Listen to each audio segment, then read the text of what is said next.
Bismillahirrahmanirrahim. Assalamualaikum warahmatullahi wabarakatuh. Alhamdulillah alladzi bi ni'matihi tatimmu shalihat. Salatu wassalamu ala Rasulillah wa ba'd. Kita sampai pada bab yang ke-14. Siapa yang mau setoran doa? Fadhal. Sebentar, mic-nya. Ya, habis itu ibu yang di belakang. Terus yang mana? Nih, yang ini dulu. Iya. Silakan.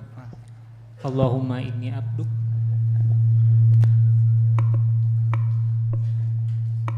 Ya, fadhal. Allahumma inni abduk wa ibnu abdik wa ibnu amatik nasiyati biyadik madin fiya hukmuk adlum fiya qada'uk as'aluka bi kulli ismin huwa lak sammaita bihi nafsak aw anzaltahu fi kitabik aw 'allamtahu ahadan min khalqik aw ista'sarta bihi fi 'ilmin ghaibi 'indak anta ja'alal qur'ana rabbi'a qalbi wa nura sadri wa jala'a husni wa zahaba hammi wa ghammi. Masya Allah. Masya Allah. 2 minggu ente ngapal ini. Fadhal. Ya, ibu yang di belakang, yang dekat karpet, silakan.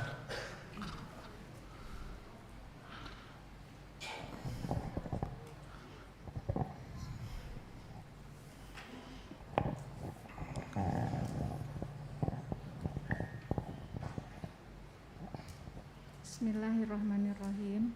Allahumma inni abaduk ibnu abadik ibnu amatik nasiyati biyadik madin fiya hukmuk adlun fiya qada'uk as'aluka bi kulismin huwalak samaita bihi nafsak aw anzaltahu bi kitabik aw 'allamtahu ahadan min khalqik antaj'ala awista'sarta bihi min ilmi ghaibi indak au anzaltahu bi kitabi antaj'ala qur'ana rabi'a qalbi wa nura sadri wa jala'a husni wa dhahaba hammi wa ghammi. Ya, enggak apa-apa. Deh, fadhal. Tafadhali. Ya, yang kedua tadi. Nih, silakan yang di depan.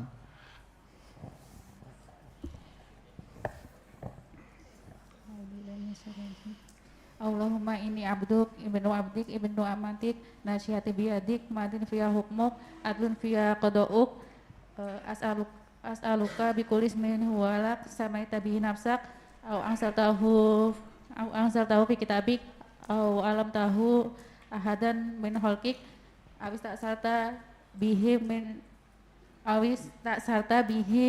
min fi ilmil ghaibi indak ang taj'alal qur'ana rabi'a qalbi wa nura sadri wa jala'a husni wa dhahaba hammi.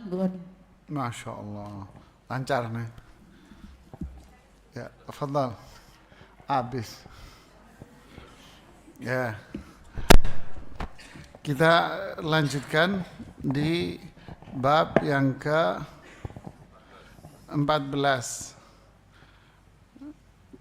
Masih penjelasan tentang tawassul.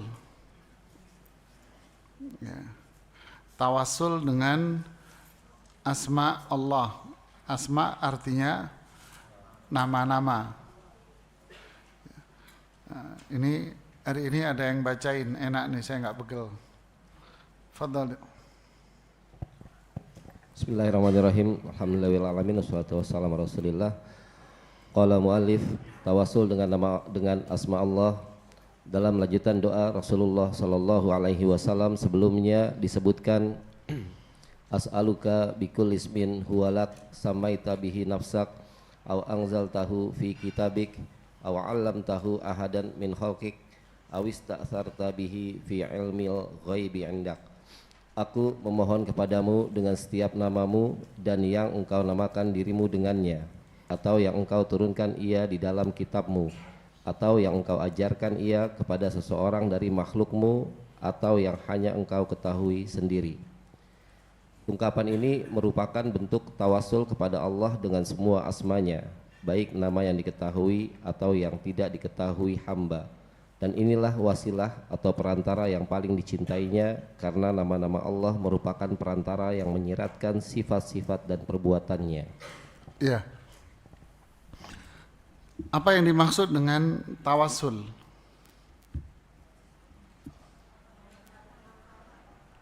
Ya. Ini menarik bahasan ini jemaah. Tawasul artinya dalam bahasa Arab itu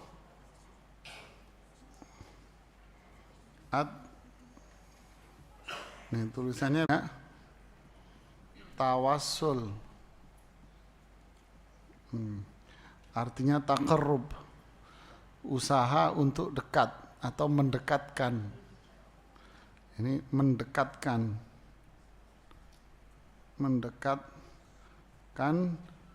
diri,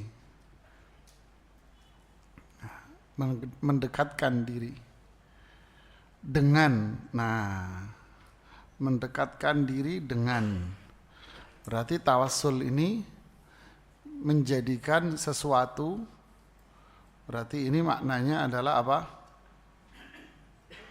Menjadikan sesuatu sebagai apa? Sebagai wasilah. Wasilah ini apa? Perantara. Biar apa? Biar apa? Agar dekat.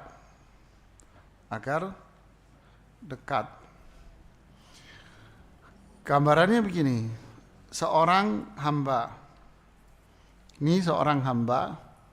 dia pengen dekat dengan Allah Subhanahu wa Ta'ala. Dia pengen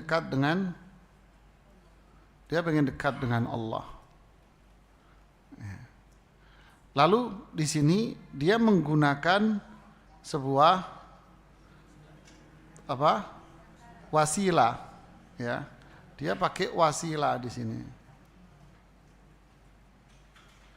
Dia pakai wasilah. Dia pengen dekat sama Allah sini, terus menggunakan apa? Nah, kira-kira begini. Faham? Ini dia berarti bertawassul dia. Siapa ini? Bertawassul. Dia menggunakan sesuatu sebagai perantara, wasilah antara dia dengan Allah. Paham sampai sini? Yang jadi pertanyaan, wasilah ini apa? Ya, wasilah ini para ulama membaginya ada dua. Ada wasilah yang disyariatkan,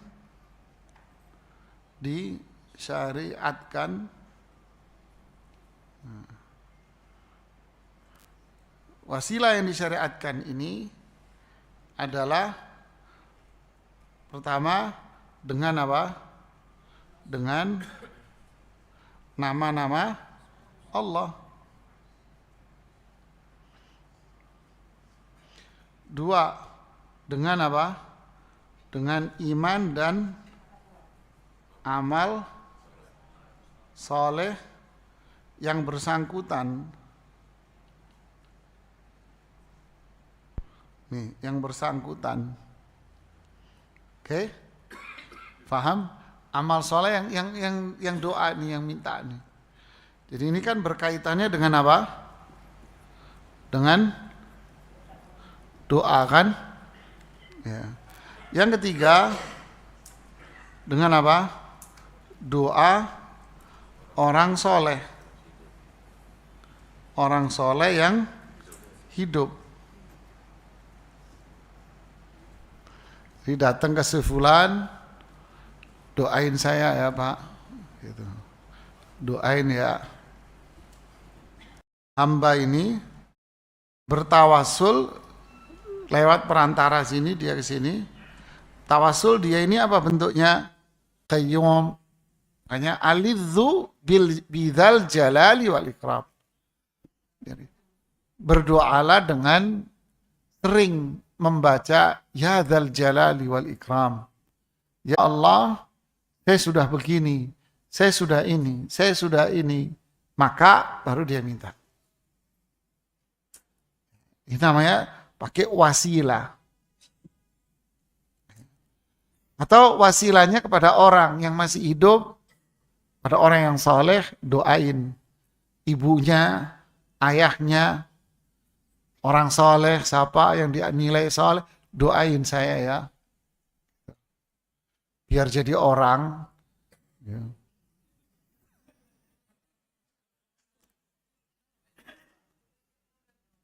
Terus ada wasilah yang apa namanya?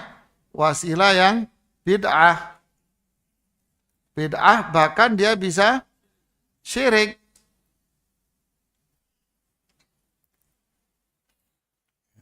Seperti apa? Ya, seperti di sini ya kan? Seperti wasilah kepada siapa? Jadi doa orang yang wafat, datang ke kuburan minta wasilah kepada yang wafat. Ini kategorinya ini syirik besar ini. Ini syirik besar.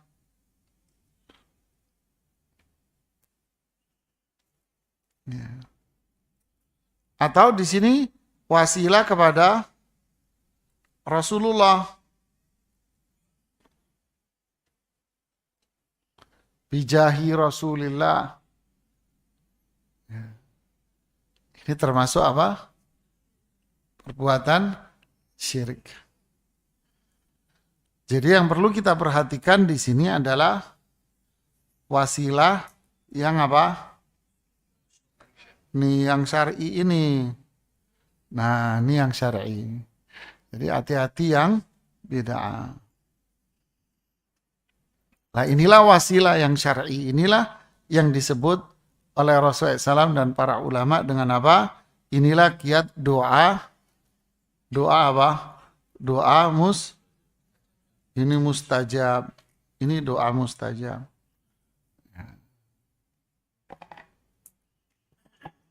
Nah, ini yang dibahas oleh Imam Ibnu Qayyim rahimahullah di dalam bahasan di doa ini. Ya. Oke, kita balik ke bukunya. Di sini doanya saya bacakan yang bahasa Indonesia. Aku memohon kepadamu. Berarti isinya apa ini? Doa kan? Doa. Sebetulnya doanya yang mana? Paham? Lalu di sini Rasulullah SAW membagi nama Allah menjadi dua.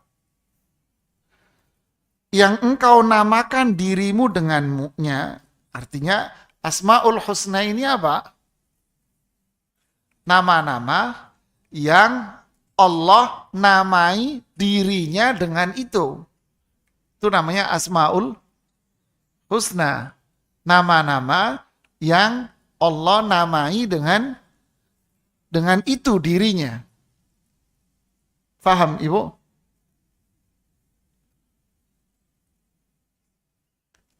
Ada ibu-ibu yang matanya ke sini tapi pikirannya nggak di sini. Ya, saya tahu orang-orangnya. Ngelamun dia. Jangan, Mbak. Ya, jangan. Nah, ini baru perhatian. Ya. Tahu, kalau saya ngajar, saya akan berdiri, saya akan tunjuk satu-satu tuh anak. Dan saya suruh berdiri dia nanti. Nah, itu dulu Bu. Terus sekarang diomelin sama bapaknya Bu. Dulu saya jewer Bu kuping Ibu. Oke, balik ke sini ya. Jadi dengan namamu. Maksudnya apa? Yaitu Allah menamai dirinya dengan nama-nama itu. Yaitu Allah yang memang yang namai di Al-Quran. Atau engkau turunkan ia di dalam kitabmu. Artinya, di mana Allah menamai dirinya dengan nama-nama itu, di mana? Nih, engkau turunkan ia di dalam kitabmu. Jadi Allah menamai dirinya dengan nama-nama itu, yaitu Asmaul Husna, di mana adanya di Al-Quran. Makanya di dalam Al-Quran kita dapati Asmaul Husna. Atau engkau ajarkan ia kepada seseorang dari makhlukmu. Atau nama-nama Allah ini ada di mana? Di hadis Nabi. Allah mengajarkan Rasulullah dengan nama-nama itu. Lalu Rasulullah SAW menyampaikan kepada umatnya dalam hadisnya yang sahih. Paham? Gini, saya bikinkan skema.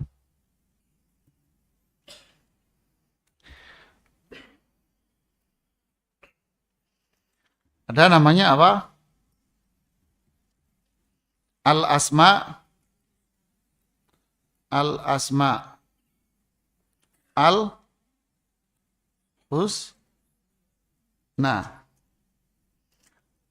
Apa ini? Nah, ini yang akan kita jelaskan di sini. Ya. Yaitu apa? Allah menamai apa? Dirinya. Kan gitu kan? Dirinya. Dengan apa? Dengan nama-nama. Pertanyaannya, yang apa? Menyebutkan, ayat-ayat Al-Quran yang menyebutkannya. Yang kedua, lewat siapa? Rasulullah. Artinya, lewat hadis-hadis sahih.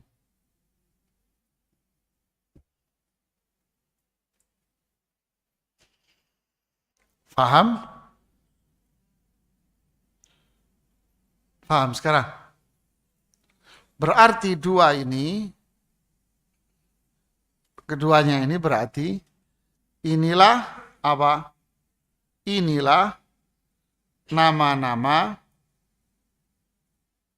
yang diberitahukan kepada siapa?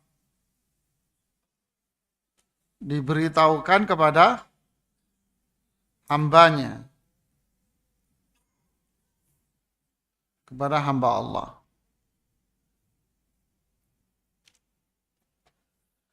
Dari mana kita tahu? Ya ini. Engkau turunkan di Al-Quran. Engkau ajarkan kepada siapa? Nabimu, berarti nama ini yang dikasih tahu Allah kepada hambanya. Seakan-akan Allah ingin mengatakan, wahai hambaku, ini loh nama-namaku. Paham? Oke. Lalu ujung hadis ini mengatakan, atau yang hanya engkau ketahui sendiri. Berarti ada nama Allah, misalnya tarik garis yang di atas. Berarti ada nama-nama yang dirahasiakan. Maksud dirahasiakan apa? Hanya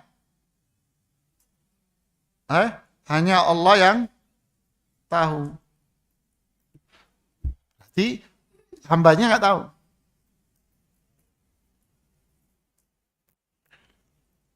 Oke, ini penting. Kenapa saya jelasin detail satu-satu, ini sangat penting sekali. Pertanyaannya, ada berapa nama Allah itu sebetulnya? 99 itu di mana? Di sini. Di sini ada, berarti ada 99 nama. Tapi di sini ada berapa? Berarti sebetulnya nama Allah itu ada berapa? Tidak ada yang tahu. Nah, inilah tauhid jemaah.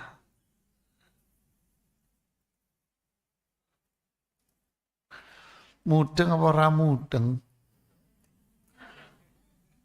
Paham jemaah? Jadi kalau ditanya berapa nama Allah? Enggak tahu. Enggak tahu. Nama Allah banyak. Tapi ini. Yang apa? Nah, yang dikasih tahu kepada hambanya berapa? Nah, 9. Sempurna kebaikan. Kenapa? Karena mengandung sifat. Nah, makanya sempurna. Setiap nama Allah sifat. Sehingga kita tarik di sini, Allah menamai dirinya dengan nama-nama. Berarti kita tarik ke sini garisnya, berarti Allah memiliki apa? Sifat. Jadi setiap nama Allah mengandung sifat. Makanya menjadi al-asma.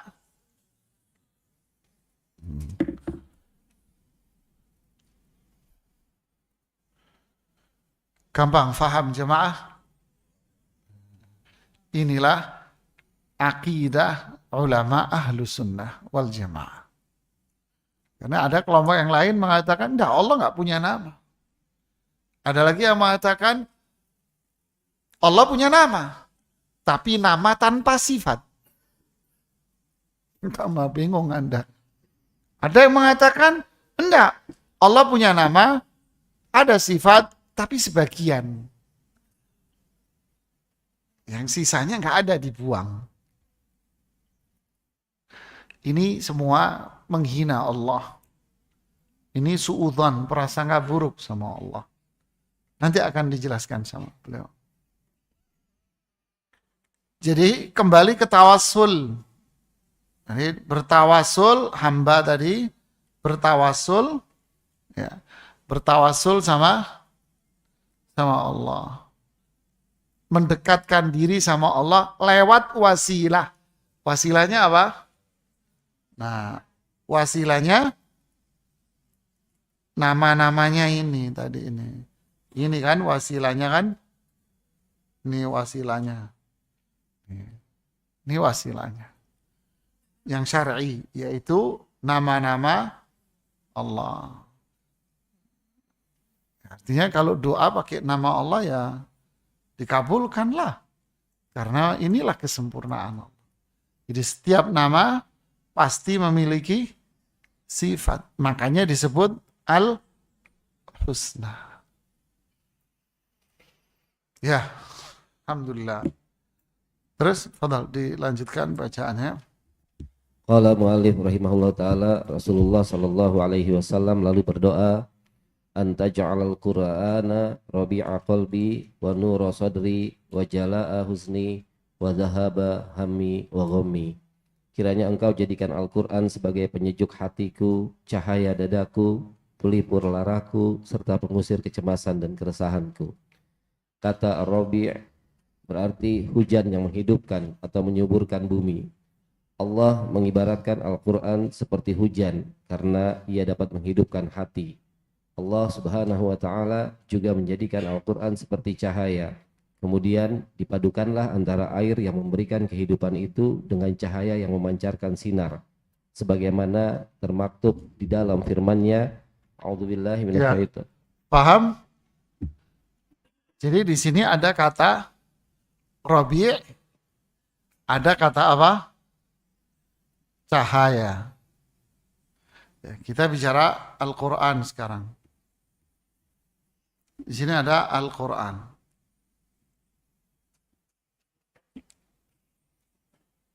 Ya. Allah sebut Al-Quran ini sebagai apa? Rabi'. Apa itu? Air hujan. Ya. Air. Saya tidak sebut air, enggak. Karena air itu bisa dikit, bisa banyak. Tapi kalau air hujan, banyak. Air hujan identik dengan apa? Kehidupan. Berarti hidup. Paham jamaah? Kemudian di sini disebut apa? Cahaya. Ya.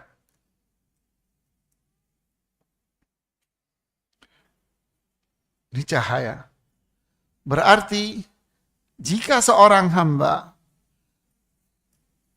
bersentuhan dengan Al-Quran, hidupnya selalu dekat dengan Al-Quran, maka inilah namanya komponen apa? Hidup apa? Hidup bahagia. Ya kan? Ini lawannya.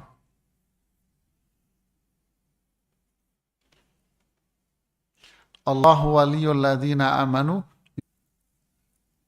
Kalau gelisah, apalagi cemas, dan seterusnya. Orang yang hidup bahagia, penuh cahaya, nggak ada. Dari sini, paham Anda kenapa doa ini bisa menghilangkan kegalauan dan kegelisahan?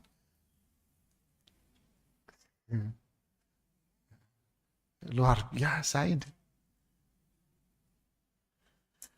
Berarti orang yang seperti ini hatinya apa? Jiwa tenang. Tentrem, adem, ayem. Mangan ramangan guyui. Kalau yang ini, yang di bawah, duit berlimpah, tapi galau hidupnya. Gelisah. Bin apa? Stres. Stres sama dengan apa? Gila. Makanya cari apa? Cari hiburan. Loh kan panjang ceritanya. Udahlah cukup sampai di sini aja. Nanti tambah panjang. Orang yang jiwa tenang, ya udah jiwanya sudah bahagia dia. Udah. Jiwanya ini udah penuh cahaya, nggak gelap. Udah subur hatinya. Subhanallah ya. Ya, fadal dibaca lagi. Qala mu'allif rahimahullah ta'ala, sebagaimana termaktub di dalam firman-Nya, A'udzubillahi minasyaitonirrajim, anzala minas samaa'i ma'an fasalat awdiyatum biqadariha fahtamalas sailu zabadar rabiya wa mimma yuqiduna alaihi finnar ibtigha'a hilya. Allah telah menurunkan air hujan dari langit, maka mengalirlah ia air di lembah-lembah menurut ukurannya, maka arus itu membawa buih yang mengambang, dan dari apa logam yang mereka lebur dalam api untuk membuat perhiasan. Quran surat Ar-Ra'd ayat 17. Ini kehidupan. Tumbuh tanaman, tambang pun tumbuh dengan air hujan. Jadi logam. Tambang emas ini tambang macam-macam. Dengan apa? Hujan. Subhanallah. Lah Al-Quran, kalau kita berinteraksi dengan Quran, belajar Quran, berarti hati kita apa? Ya hidup begini. Hidup. Terus? Begitu pula di dalam firman-Nya, masaluhum kamasalil ladzi istauqada naron falamma adaa'at ma haulahu dhahaballahu binurihim. Perumpamaan mereka seperti orang-orang yang menyalakan api setelah menerangi sekelilingnya. Allah melenyapkan cahaya yang menyinarinya mereka. Quran surat Al-Baqarah ayat 17. Ini perumpamaan orang munafik. Orang munafik. Setelah diturunin hujan, dikasih cahaya, malah lampunya dimatiin. Ya, tanamannya malah dibakar. Ya. Artinya setelah Allah kasih hidayah dia iman Islam, malah milih jadi orang munafik. Berarti dia mematikan cahaya Allah. Inilah orang yang dikasih hidayah Islam, lalu dia jauh dari Al-Quran. Udah dikasih lampu, ditiup. Dikasih duit, dibuang. Makanya orang yang seperti ini Allah sebut di banyak ayat di surat An-Nisa sebagai orang apa? Al-jahil.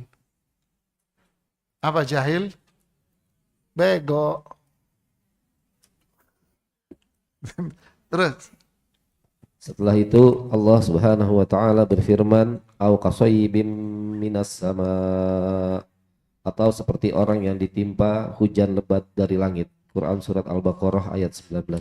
maksudnya pada ayat yang 17 Allah menyebutkan cahaya.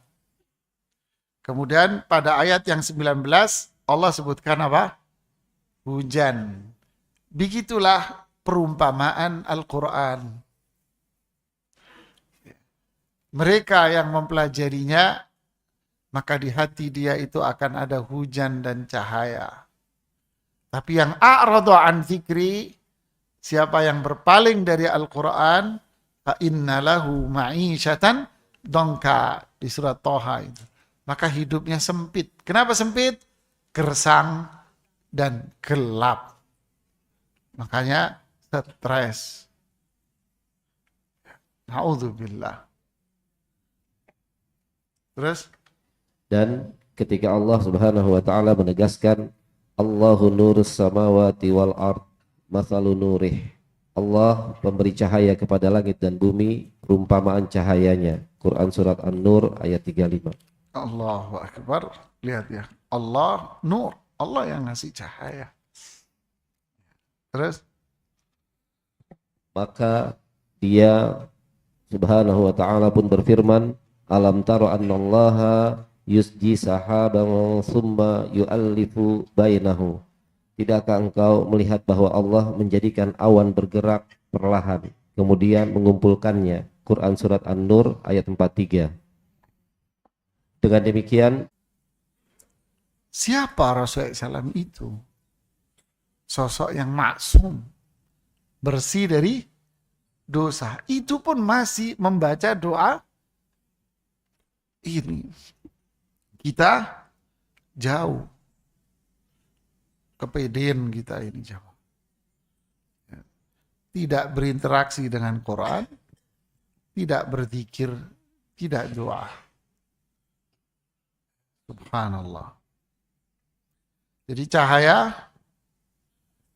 yang bercampur dengan kehidupan, maka itulah hati orang yang beriman. Terus?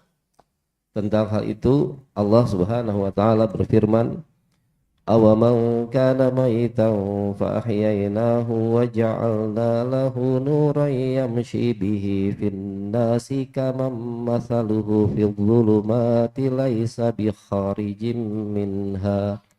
Dan apakah orang yang sudah mati lalu kami hidupkan dan kami beri dia cahaya yang membuatnya dapat berjalan di tengah-tengah orang banyak, sama dengan orang yang berada di dalam kegelapan, sehingga dia tidak dapat keluar dari sana. Quran surat Al-An'am 122. Allahu Akbar. Orang yang mati, hatinya mati, orang kafir, lalu Allah kasih hidayah. Maksiat, bergelimang maksiat dulu, syirik, dosa besar. Terus Allah kasih hidayah, cahayanya masuk ke hatinya. Al-Quran masuk ke hatinya. Berarti hatinya jadi apa? Penuh dengan cahaya dan hidup. Apa iya sama orang yang seperti ini dengan mereka yang masih bergelimang dalam kufur, maksiat dan syirik? Mereka itu berada dalam kegelapan gelap gulita yang tidak akan bisa keluar dari kegelapan itu. Hidupnya sengsara. Subhanallah. Terus? Dikarenakan ukuran dada lebih luas daripada hati, maka cahaya yang ada di dada akan mengalir ke hati. Sebab hati mengambil cahaya dari sumber yang lebih luas daripadanya. Dan mengingat kehidupan badan dan setiap anggota tubuh bergantung pada kehidupan hati. Dan telah diketahui sebelumnya bahwa kehidupan itu mengalir dari hati ke dada, baru ke seluruh anggota tubuh. Maka Rasulullah Shallallahu Alaihi Wasallam memohon agar hati beliau dihidupkan dengan hujan atau dengan Al-Quran yang merupakan sumber kehidupan. Inilah pendapat Imam Ibnu Qayyim rahimahullah, bahwa dada itu berbeda dengan hati. Jadi dada itu beda dengan hati. Beliau mengatakan perbedaan antara dada dengan hati di tafsir surat An-Nas. Yuwaswisu fi sudurin nas. As-sadru bimathabatil fina'i lil bait, kata beliau. Dada itu ibarat halaman depan rumahmu.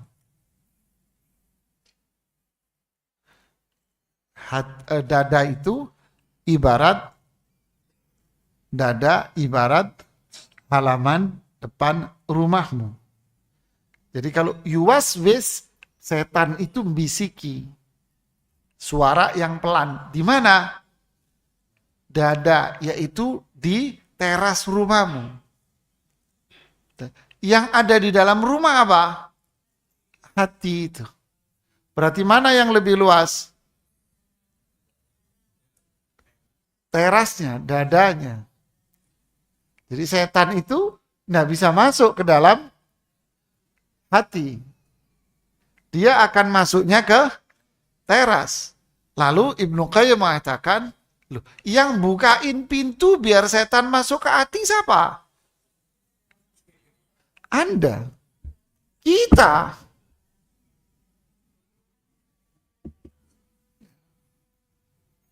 Contoh nih. Lisa, main yuk. Gitu. Umpama dipanggil sama siapa? Teman lakinya. Lisa, main yuk. Maknya datang, Lis, tuh dipanggil temanmu. Maknya masuk keluar. Jok, melbu Jok, katanya. Masuk kamu. Iya tante. Dibukain. Yang bukain siapa? Maknya bukain. Lisa tuh temennya suruh keluar tuh cewek, anaknya cewek. Ketemulah kucing lapar sama ikan asin. Yang ngasih siapa? Mboe. Itu jamaah. Paham? Setannya masuk ke yang bukain kita yang buka. Yuwaswis, kita turutin bisikan setan. Padahal Allah bilang apa di surat Al-A'raf? Fa imma yanzaghannaka minasyaitani nazghun fasta'idz billah. Kalau setan bisik-bisik di teras, ini penafsiran Ibnu Qayyim ya. Bisik-bisik di teras, fasta'idz billah, minta tolong sama Allah. Nanti setan nggak bisa masuk ke hatimu, dia diusir sama Allah. Jadi beliau yang berpendapat bahwa dada itu bukan hati. Jadi para ulama yang lain mengatakan tidak, itu sama. Tapi pendapat Ibnu Qayyim lebih tepat dan beliau berdalil dengan ada ayat-ayat yang lain lah. Kita dengarkan azan.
Imam Ibnu Qayyim berdalil dengan surat Al-Hajj ayat 46.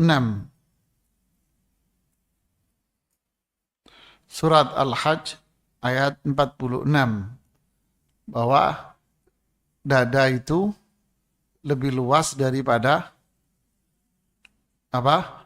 Hati. Yaitu pada firman Allah surat Al-Hajj 46, afalam yasiru fil ard, tidakkah mereka itu bepergian ke muka bumi ini, fatakuna lahum qulubun yaqiluna biha, sehingga mereka memiliki hati-hati yang yakil, yang berakal. hati-hati yang berakal, memahami. Berarti akal di mana? Kata Imam Syangqiti, ini membantah omongan filsafat. Berarti ayat ini menetapkan bahwa akal itu di hati. Bukan di otak. Tapi di hati, Pak. Ya, hati-hati ya, kita terjebak pemikiran barat.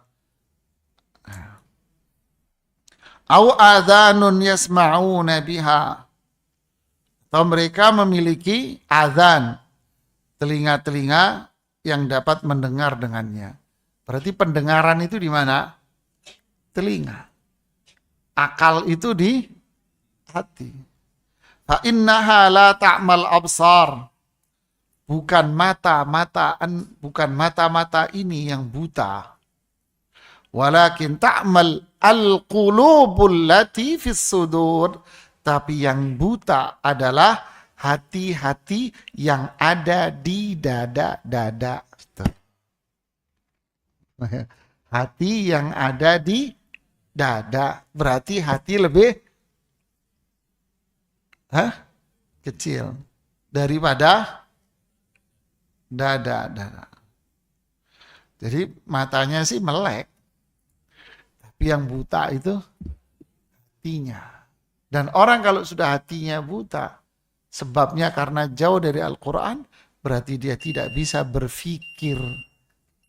Karena tempat untuk otaknya gelap.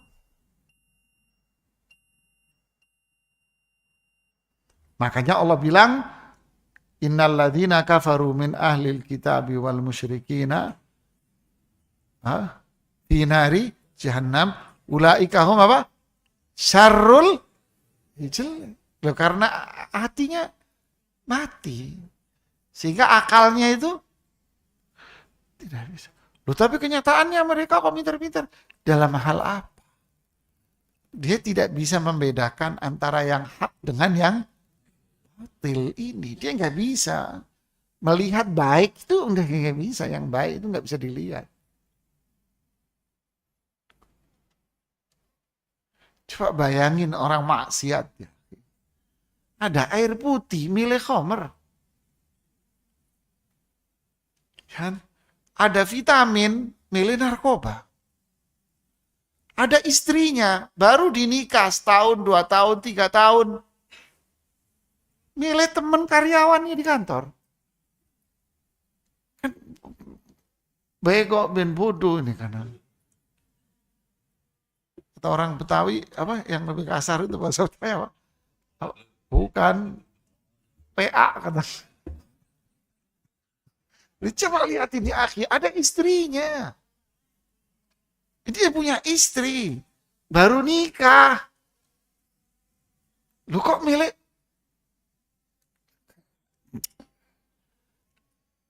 Ajib ya. Ada makanan di mejanya, makanan enak, ya kan? Ada roti, ada bakpao, segala macam kan Bu di situ. Milih roti sebelah punya orang dicomot. Kan nggak bisa bedain mana yang hak dan yang batil. Menderita dia. Allahu Akbar. Saya lanjutkan tinggal sedikit. Begitu pula mengingat kesedihan, keresahan dan kesusahan itu bertentangan dengan kehidupan dan terangnya kedamaian hati. Maka Nabi SAW memohon agar semua itu sirna dengan perantara Al-Quran sehingga kedukaan itu tidak kembali lagi. Sebab jika kedukaan tersebut dihilangkan dengan selain Al-Quran seperti dengan kesehatan, dunia, jabatan, istri atau anak, niscaya kedukaan tersebut akan kembali setelah semua itu sirna. Paracetamol. Pengaruhnya hilang, Pusing lagi. puyeng lagi. Terus? Ada 3 hal yang dilahirkan oleh sesuatu yang dibenci hati. Jika berkaitan dengan masa lalu, ia akan memunculkan huzn atau kesedihan. Sementara jika berkaitan dengan masa yang akan datang, ia akan melahirkan ham, kecemasan. Dan jika berkaitan dengan masa sekarang, ia akan menghadirkan gham, keresahan. Wallahu a'lam. Ini luar biasa Ibnu Qayyim. Apa bedanya antara sedih, cemas, resah? Ini bedain sama Ibnu Qayyim.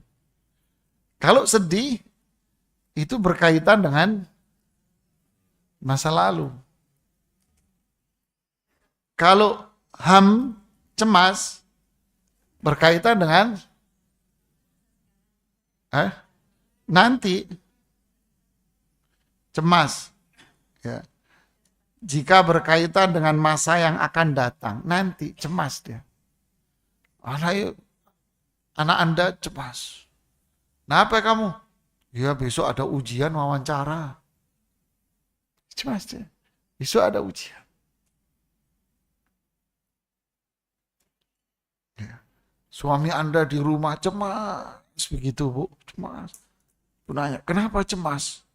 Besok mau kawin lagi katanya Bu. Cemas dia, serba salah dia Bu.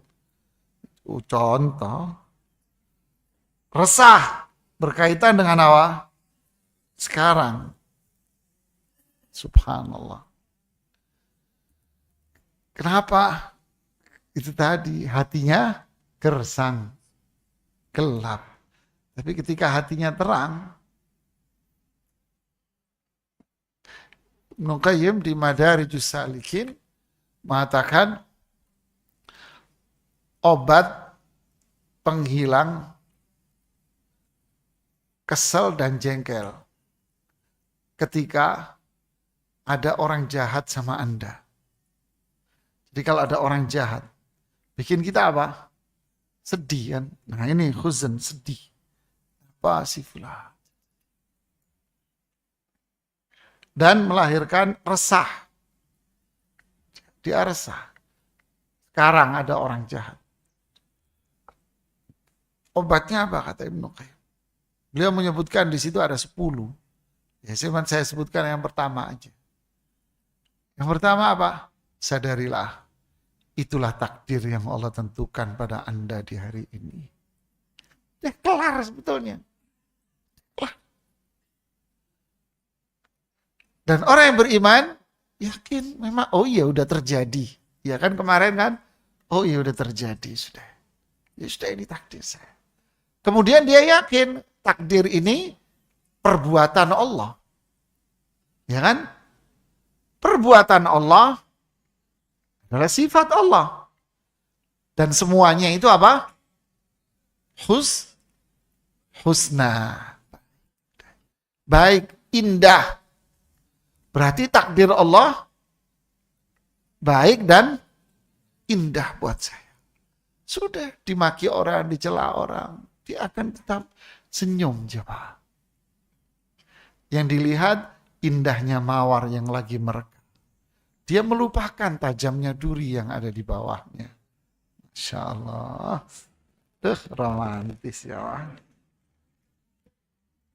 Gombal.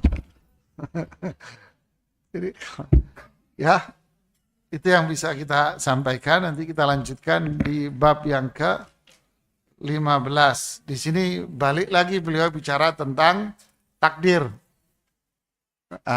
Balik lagi di sini tentang takdir. Antara takdir Allah dan kehendak manusia. Keinginan. Ini luar biasa ini. Ya, silakan. Ada yang mau bertanya? Ya, kalau nanya jangan susah-susah.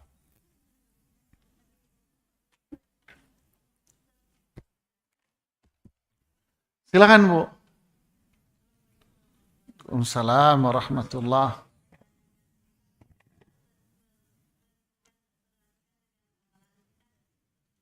Kenapa, Ibu?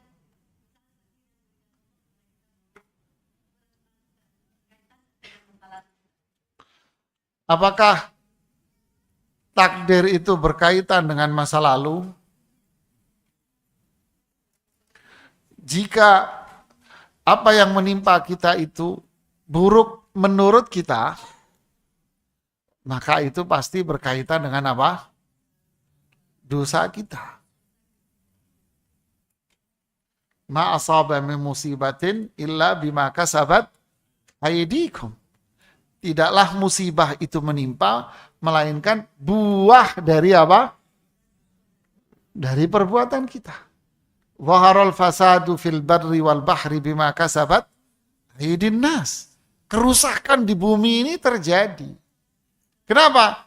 Ya ulah kamu. Kamu yang merusak negeri ini. Yang dimaksud kalian merusak di penjelasan para ulama tafsir bukan seperti yang dulu kita pelajari di buku sekolah, yaitu apa? Merusak alam, penebangan pohon yang menyebabkan longsor. Bukan itu. Yaitu diantaranya. Bukan itu. Para ulama mengatakan maksud dari ini adalah maksiat. Ini maksiat. Ibnu Qayyim juga jelaskan di kitab Ad-Da' wad-Dawa bahwa dampak buruk dari maksiat itu ya kerusakan. Jadi maksiatlah yang bikin rusak. Contoh, kenapa Allah menghancurkan alam dengan air bah zaman Nabi Nuh? Syirik. Kenapa Allah hancurkan negeri Sodom? Karena LGBT, ya, karena sejenis, Allah hancurkan. Kenapa Allah hancurkan kaum Ad, Thamud, Madian, dan Al-Mu'tafikat, dan desa-desa negeri-negeri yang lain? Semua itu kehancuran akibat apa? Allah sebutkan di Al-Quran bahwa ini adalah syirik, maksiat, dosa mereka. Makanya doa para ulama apa? Rabbana la tu'akhidna bima fa'ala sufaha'u minna. Ya Allah, jangan timpakan dosa. Jangan engkau timpakan dosa kepadaku akibat dari perbuatan orang-orang bodoh itu. Ya. Jadi ini maksiat jemaah.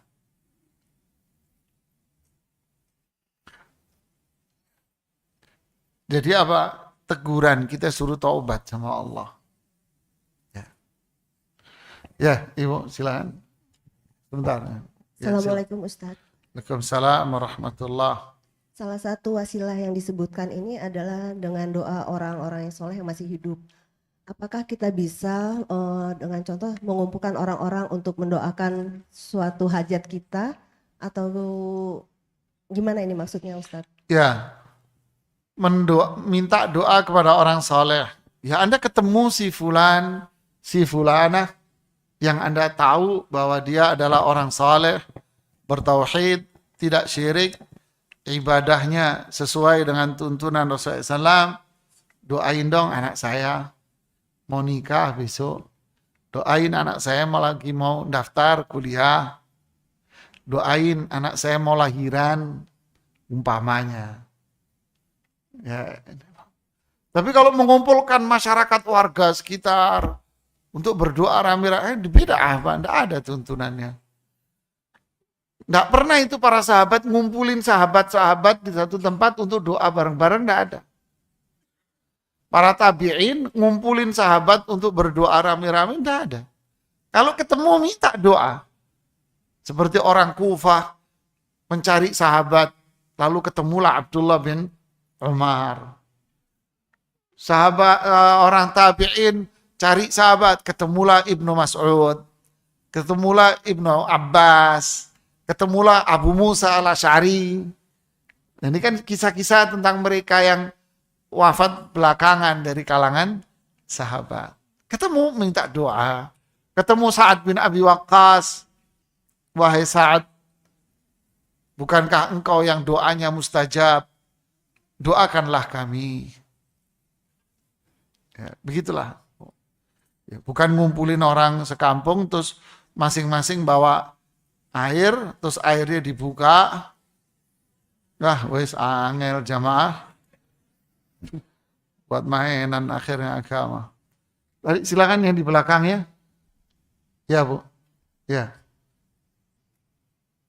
Bismillah, Assalamualaikum Pak Ustadz. Semoga Ibnu Qayyim selalu dirahmati Allah. Semoga Pak Ustadz dan para jamaah selalu dalam Amin. lindungan Allah Subhanahu wa Allahumma Ta'ala. amin. Allahumma. Afwan Pak Ustadz, di luar tema, Pak Ustadz mau tanya, apakah hukumnya seorang akhwat safar tanpa mahram Ustadz dengan tujuan kemanusiaan? Jadi safarnya ini pergi dan pulang Ustadz, jadi tidak menginap. Jadi qadarullah teman si akhwat ini tertimpa musibah bencana gempa.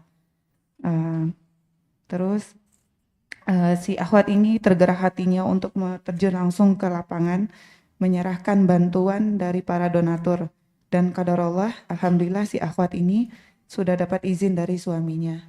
Syukran Ustadz, jazakallah khairan atas jawabannya. Assalamualaikum warahmatullahi wabarakatuh. Salam. Jawabannya adalah sabda Rasulullah SAW.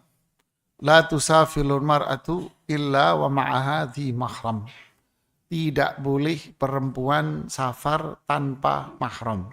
Titik. Ya, mutlak. Tidak boleh apapun. Ya. Tidak boleh apapun. Oh, untuk sosial bencana pergi sama suamimu. Suaminya kerja nggak bisa, titipin ke yayasan sosial, minta kepada yayasan itu tolong serahkan ke keluarga ini, alamatnya di sini, ini nomor teleponnya.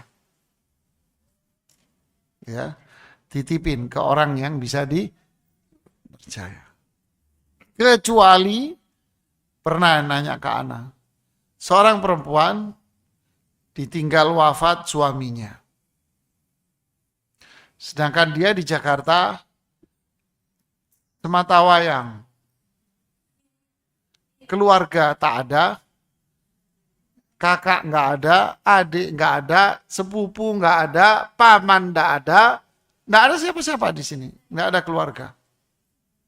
Apa yang harus saya lakukan? Ada keluarga saya di Sulawesi. Saya nggak tahu loh kalau ada yang cocok di sini. Saya nggak paham kalau ada yang cocok di sini. Gimana dia nggak ada siapa-siapa di sini?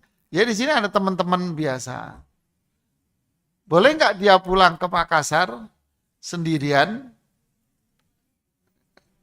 Jawabannya boleh.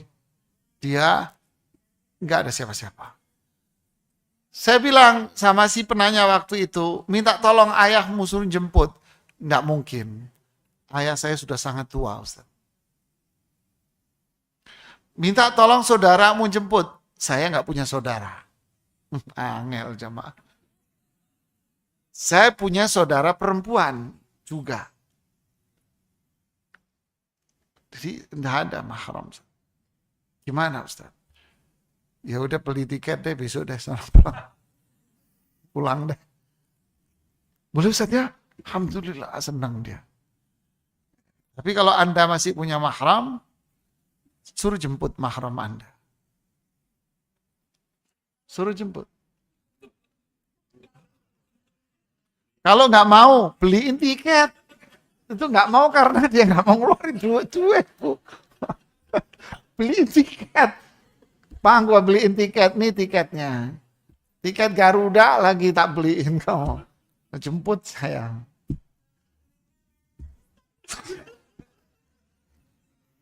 Aduh.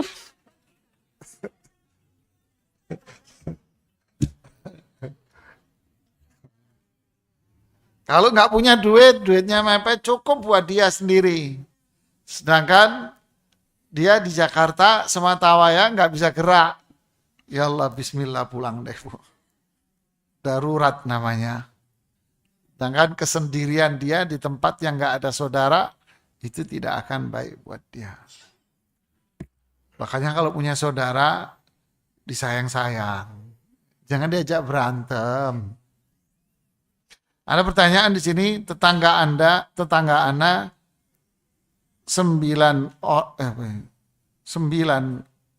tetangga Anda 9.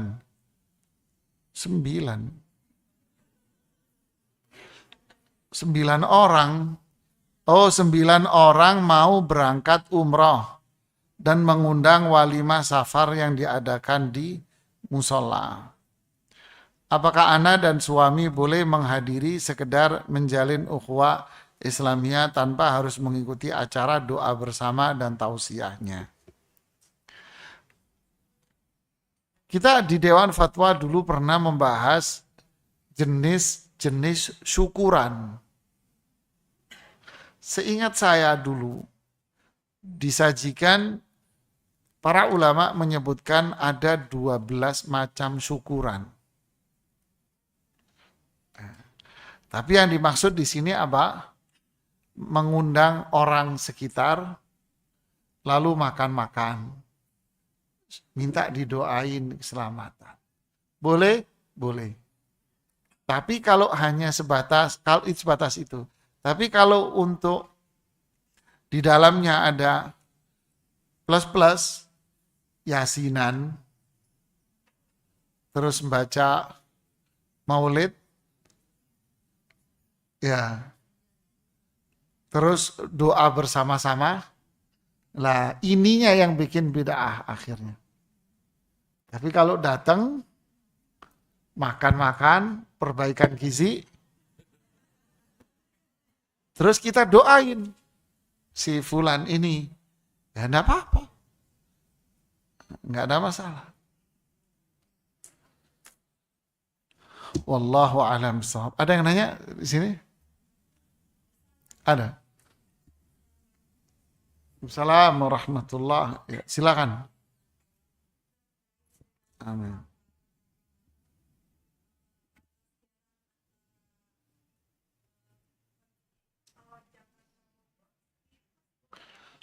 Ya.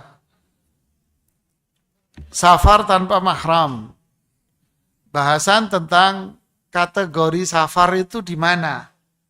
Nah, ini kembali kepada perselisihan para ulama fikih. Jadi, perselisihan para ulama fikih dalam penentuan batas safar. Nah, perselisihan para ulama fikih ini berpengaruh pada kapan dia boleh mengqashar sholat waktu safar. 2, pengaruh pada kapan dia dibolehkan untuk tidak puasa karena safar. Dan juga berpengaruh pada kategori safar bagi perempuan yang sendirian ini. Nah, ini perselisihan para ulama fikih. Wal madhab dan madhab yang berjalan di sini, yaitu madhab Imam Syafi'i rahimahullah, 85 kilo. 85 kilo. Artinya itu perhitungan para ulama sekarang. Kalau dulu beliau mengatakan perjalanan 2 hari. Yang dihitung kira-kira 85 kilo atau hitungan pakai farsakh dan sebagainya. Alhasil sekarang muncul dengan perhitungan 85 kilo. Berarti di bawah itu tidak disebut safar. Berarti nggak boleh mengqashar, tetap wajib berpuasa. Berarti di bawah itu tidak disebut safar, berarti perempuan boleh sendirian. Ya. Ini madhab Asy-Syafi'i rahimahullahu ta'ala. Wallahu a'lam. Saya hanya menyebutkan madhab Syafi'i. Silakan. Yang di mana? Yang di rumahnya. Bismillah. Assalamualaikum warahmatullahi wabarakatuh. Semoga Allah merahmati Imam Ibnul Qayyim. Semoga Allah merahmati Ustadz dan kaum muslimin dimanapun berada. Amin. Allahumma. Izin bertanya Ustadz, apakah orang yang belum mendapatkan hidayah seperti yang disebutkan tadi, gelap dan gersang, itu merupakan takdir Allah? Jazakallah khair. Itu yang akan jadi bahasan di pertemuan berikutnya, antara takdir dan kehendak seseorang. Jadi kalau ditanya apakah itu takdir? Ya iya, itu kan bahasan kita yang lalu. Ya iya, itu memang takdir. Yang kedua, dia taunya maksiat itu takdir dia dari mana?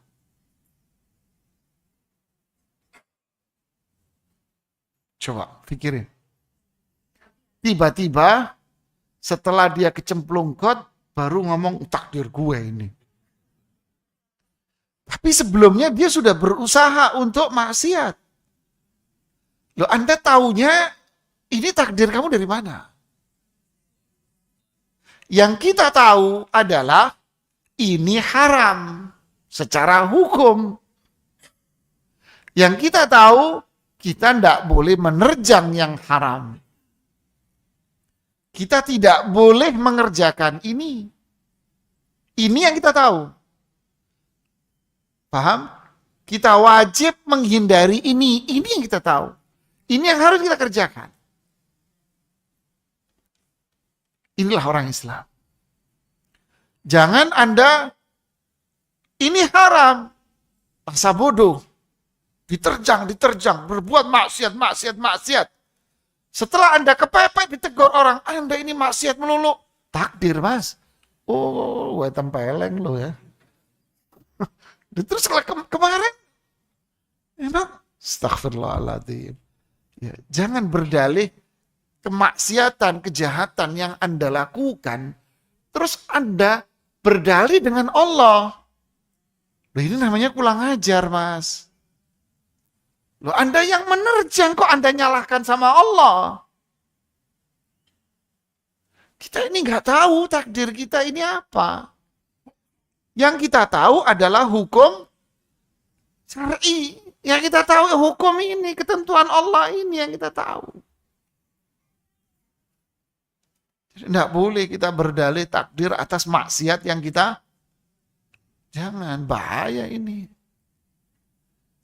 Kalau memang sudah terjadi, ya udah takdir Allah. Terus berikutnya apa? Nah, kita disuruh, hukum. Enggak, memang saya ditakdirkan untuk di sini terus. Loh, tahu dari mana? Kamu ponakan malaikat Jibril. Loh, malaikat Jibril juga kakak tahu. Nah, yang kita tahu apa? Yang kita tahu disuruh bertaubat.